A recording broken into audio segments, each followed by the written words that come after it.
একজন মানুষ সর্বপ্রথম কোন জিনিসের প্রেমে পড়ে জানেন? কথার প্রেমে পড়ে। কিসের? কথার প্রেমে পড়ে। কথার ধরন, কণ্ঠস্বর, তার অ্যাটিটিউড, তার শব্দের জাদু, এটা মানুষের হৃদয়কে জয় করে ফেলে। আল্লাহ রাসূল সাল্লাল্লাহু আলাইহি ওয়া আলিহি ওয়াসাল্লাম তিনি নিজেও বলেছেন, ওয়া ইন্না মিনাল বায়ানি লা সিহরা, কিছু কিছু বক্তব্যের মধ্যে জাদু আছে। তো রাসূল সাল্লাল্লাহু আলাইহি ওয়াসাল্লামের এই এলোকোয়েন্স ছিল। এলোকোয়েন্স, তিনি বলতেন, উতিতু জাওয়ামিউল কালিম, আল্লাহ তাআলা আমাকে সর্বমর্ম বাচন ভঙ্গির অধিকারী করেছেন। একজন মানুষ সর্বপ্রথম কোন জিনিসের প্রেমে পড়ে জানেন?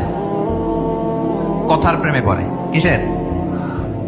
কথার প্রেমে পড়ে। কথার ধরন, কণ্ঠস্বর, তার অ্যাটিটিউড, তার শব্দের জাদু, এটা মানুষের হৃদয়কে জয় করে ফেলে। আল্লাহ রাসূল সাল্লাল্লাহু আলাইহি ওয়া আলিহি ওয়াসাল্লাম তিনি নিজেও বলেছেন, ওয়া ইন্না মিনাল বায়ানি লা সিহরা, কিছু কিছু বক্তব্যের মধ্যে জাদু আছে। তো রাসূল সাল্লাল্লাহু আলাইহি ওয়াসাল্লামের এই এলোকোয়েন্স ছিল।